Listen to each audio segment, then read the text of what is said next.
اب امریکہ اور ایران کے درمیان بڑھتے ہوئے تناؤ کے پیش نظر امریکہ کے وزیر خارجہ مائک پومپیو نے بھی روس کے دارالحکومت ماسکو کے بجائے بیلجیم کے شہر برسلز جانے کا فیصلہ کیا آج، جہاں وہ یورپی یونین کے عہدیداروں سے ملے۔ تفصیلات کے لیے ہم چلیں گے سحر ماجد کی جانب۔ سحر، یہ بتائیے کہ تازہ ترین معلومات کیا ہیں؟ جی سارا، امریکہ کے وزیر خارجہ مائک پومپیو کو پیر کے روز ماسکو میں سفارتکاروں اور کاروباری شخصیات سے ملاقات کرنی تھی، لیکن اب یہ ملاقات منگل کے روز ہوگی۔ جیسا کہ آپ نے کہا کہ اس دورے میں ایک اہم موضوع ایران ہوگا، جو امریکہ اور روس کے درمیان بڑھتی ہوئی کشیدگی کا باعث بھی ہے۔ گزشتہ بدھ کے روز روسی وزیر خارجہ سرگئی لاوروو نے امریکی وزیر خارجہ سے مطالبہ کیا تھا کہ وہ ایران کے ساتھ مسائل کے حل کے لیے طاقت کے استعمال کے بجائے سفارتکاری کا استعمال کریں۔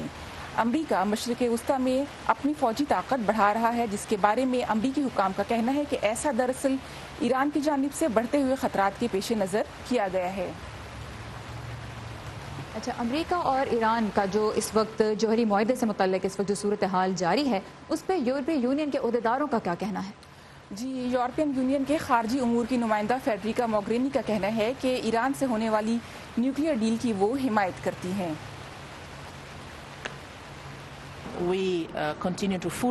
ہم ایران کے ساتھ ہونے والے جوہری معاہدے پر عمل کرنے کے حامی ہیں۔ آج ہمارے اور فرانس، جرمنی اور UK کے وزرائے خارجہ کے درمیان ایک میٹنگ بھی ہوگی، جس میں ہم تبادلہ خیال کریں گے کہ ایران کے ساتھ اس نیوکلیئر ڈیل کو کس طرح مؤثر بنایا جائے، جو نہ صرف ہمارے خطے میں بلکہ پوری دنیا میں امن قائم کرنے کے لیے ایک اہم جزو ہے۔ اس لیے ہم اس معاہدے کو پوری طرح سپورٹ کرتے ہیں اور اس بات سے امریکہ اور ایران اچھی طرح باخبر ہیں۔